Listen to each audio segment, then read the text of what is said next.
मुल्क भर में रेल का पहिया आज से चलेगा। इब्तिदाई तौर पर 20 से 30 मई तक 15 अप और 15 डाउन मुसाफिर ट्रेनें चलाई जाएंगी। रेलवे का अमला कराची कैंट स्टेशन पर ट्रेनें चलाने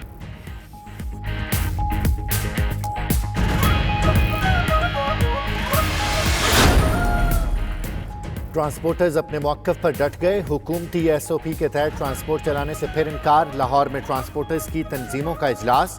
कहा 2 सीटों पर एक मुसाफिर बिठाकर गाड़ियां नहीं चला सकते। अगर एक सीट खाली रखनी है तो इसका किराया लेने की इजाजत दी जाए। हुकूमत ने दोबारा मुज़ाकरात के लिए राब्ता नहीं किया। उधर ट्रांसपोर्ट न चलने पर ईद से पहले घर जाने वालों को शदीद परेशानी।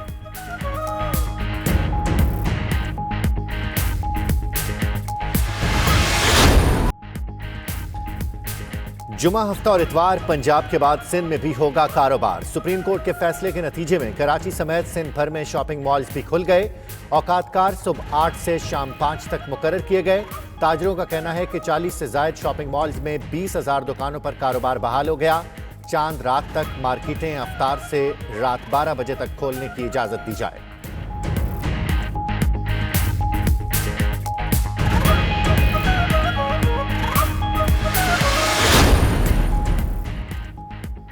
पंजाब में शॉपिंग मॉल और प्लाजे सुबह 9 से शाम 5 तक खोलने का फैसला। फूड कोर्ट, स्टॉल, रेस्टोरेंट और प्ले राइड वगैरह बदस्तूर बंद रहेंगे। पंजाब भर में रेस्टोरेंट ईद के बाद खोले जाएंगे। दिनों और औकात का तयन बाद में किया जाएगा। कारोबार और मार्केटें भी सुबह 9 से शाम 5 बजे तक खोली जाएंगी।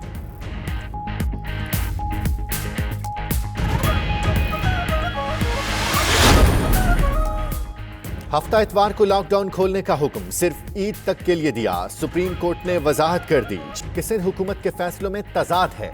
सरकारी दफातर खोलकर निजी इदारे बंद कर रहे हैं। सब रजिस्ट्रार का ऑफिस खोल दिया। सब पैसे से खेल रहे हैं। किसी को इंसानों की फिक्र नहीं। हर इदारा बंद हो रहा है। मुल्क सोमालिया बनने की तरफ जा रहा है।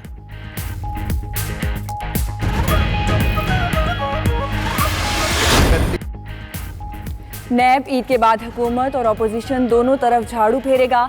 शेख रशीद कहते हैं कि शहबाज शरीफ को कोई बाहर नहीं जाने देगा। जान ले नए इंतखाबात 2023 में होंगे। माजी में डाकुओं और चोरों की हुकूमतें मुद्दत पूरी कर सकती हैं तो इमरान खान की हुकूमत क्यों नहीं कर सकती।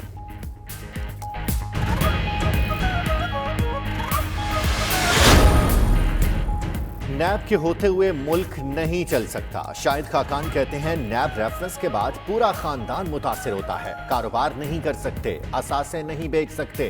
15-15 साल रेफरेंस चलता रहता है। मरियम औरंगजेब कहती हैं हुकूमत शहबाज शरीफ की बजाय आवाम की फिक्र करे। शहबाज अब नहीं कर सकेंगे परवाज। ऑपोजिशन लीडर को अब बैरून मुल्क भागने नहीं देंगे। वजीर इत्तलात शिबली फराज कहते हैं कि शहबाज शरीफ का नाम ECL में डालने पर गौर हो रहा है। उन्होंने शहजाद अकबर के सवालात का जवाब देने के बजाय इलेक्शन का मुतालबा कर दिया। नए इलेक्शन का शोशा छोड़कर शहबाज शरीफ एहतसाब से नहीं बच सकते। इमरान खान की हुकूमत 5 साल पूरे करेगी।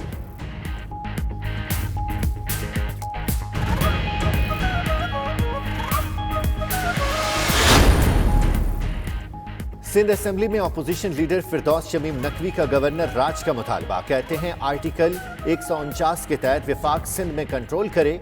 मुर्तजा वहाब कहते हैं सिंध में आए रोज गवर्नर राज का शोशा छोड़ा जाता है।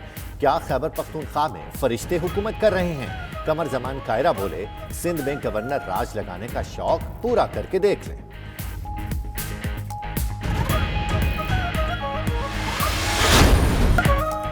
पाकिस्तान के लिए बड़ा एहसास। वज़ीर आज़म वर्ल्ड इकनॉमिक फोरम के इजलास की सदारत करेंगे। ज़राए के मुताबिक वर्ल्ड इकनॉमिक फोरम का अहम इजलास आज स्विट्ज़रलैंड में होगा। इमरान खान इस्लामाबाद से वीडियो लिंक के जरिए वर्ल्ड इकनॉमिक फोरम की सदारत और खिताब करेंगे।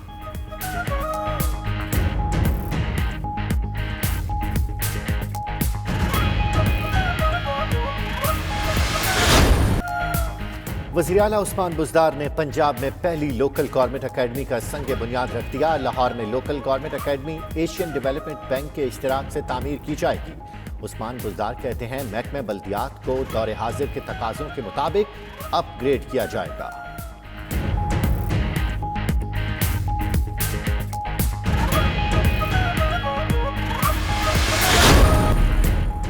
92 न्यूज़ बाखबर बावसूख। मजीद 2 खबरों की तस्दीक। काबीना ने बड़े एयरपोर्ट्स आउटसोर्स करने के लिए कमेटी बना दी। अरसा के 3 मेंबर्स को हटाने का अमल शुरू करने की भी मंजूरी। मेंबर विफाक अरसा असद इम्तियाज की फौरी बरतरफी का फैसला। कंट्रोल लाइन पर बसने वाले शहरियों के लिए खुसूसी पैकेज मंजूर। वज़ीर आज़म ने गैर कानूनी भर्तियों की तफसीलात मांगी। मजीद कहा, बीमारी के मामले पर सियासत ना की जाए।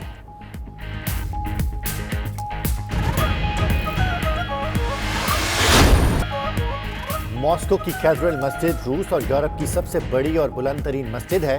रूसी दारुल हुकूमत में वाक़ई कैथेड्रल मस्जिद इस्लामी फ़न ताबीर का खूबसूरत नमूना। मस्जिद की पहली इमारत 1904 में तामीर हुई। 2011 में तामीर नौ की गई। 23 सितंबर 2015 में सदर पुतिन ने इफ्तिताह किया।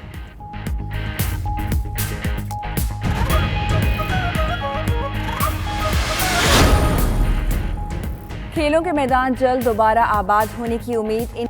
IHF के मुताबिक खेलों से वाबस्ता हर शख्स को मैदान में वापस आने के लिए गाइडलाइंस पर अमल करना होगा। मुसाफिया करने से गुरेज और सैनिटाइजर्स का इस्तेमाल करें।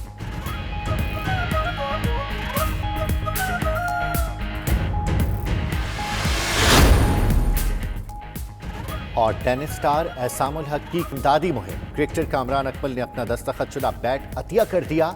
एहसामुल हक ने ट्विटर अकाउंट पर कामरान अकमल का वीडियो पैगाम शेयर किया।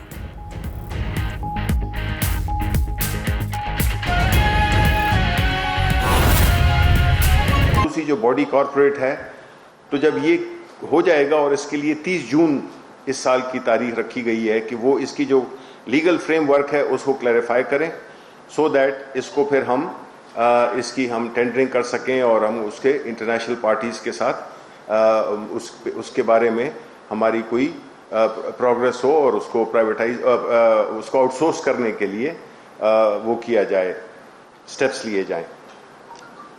तो इस सिलसिले में उन्होंने एक कमेटी भी बनाई कि जो कि इस सारे प्रोसेस को और इस मरहले को फास्ट ट्रैक पे लाने के लिए ये कमेटी बनाई, जो कि सरवर खान साहब की सरबराही में बनाई गई, जिसमें जुल्फ़िकार अब्बास बुखारी जो ओवरसीज से मिनिस्ट्री से ताल्लुक़ रखते हैं, फिर चेयरमैन सरमायाकारी बोर्ड, मुशीर बराए पार्लिमानी अमूर और मुशीर तिजारत अब्दुल रज़ाक दाऊद पर मुश्तमिल कमेटी तश्कील दी, जो कि इसको आगे बढ़ाएगी। उसके बाद एजेंडा नंबर 2,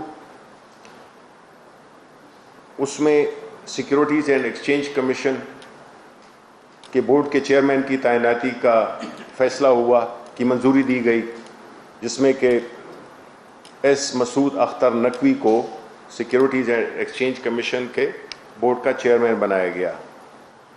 और उसके साथ ही साथ में जो साबिका चेयरमैन थे खालिद मिर्ज़ा साहब, उनको मेंबर बोर्ड बनाया गया है। फिर जो एक और आइटम जिस पे के फैसले किए गए वो थे, जो कि बड़ा अहम था। बुनियादी तौर पे हमने देखा है कि हमारे मुल्क में जो पानी है, सूबों का जो शेयर है, इरसा है, ये जो है तो एक बड़ा दरीना मसला है, जिसको कि हमारी हुकूमत बड़े एहसन तरीके से, एक बड़े शफाफ तरीके का मैकेनिज़्म लाना चाह रही है, जिसे कि टेलीमेट्री कहते हैं। लेकिन बदकिस्मती से वो जो है हमेशा सियासत का या एक ख़ास इंटरेस्ट ग्रुप की रुकावटों की वजह से ये अमल में नहीं आ सका। उस सिलसिले में प्राइम मिनिस्टर साहब ने बड़ी स्ट्रिक्ट इंस्ट्रक्शंस दी कि इसमें जो मेंबरान थे उनके बारे में जो भी सिंध, पंजाब और फेडरल मेंबरान जो थे, तो उनकी इस सिलसिले में प्रोग्रेस काफ़ी कमज़ोर रही है। तो उस सिलसिले में भी ये तय किया गया कि उनके खिलाफ एक प्रॉपर तरीके से इंक्वायरी की जाए, ताकि अगर उन पे कोई चीज़ साबित होती है तो उनको हटाया जाए और ऐसे लोग लाई जाएं जो कि इस निज़ाम को, इस टेलीमेट्री सिस्टम को सक्सेस बनाएं और इसको आगे बढ़ाएं। बिकॉज ये इंस्ट्रक्शंस दी कि इसमें जो मेंबरान थे उनके बारे में जो भी सिंध,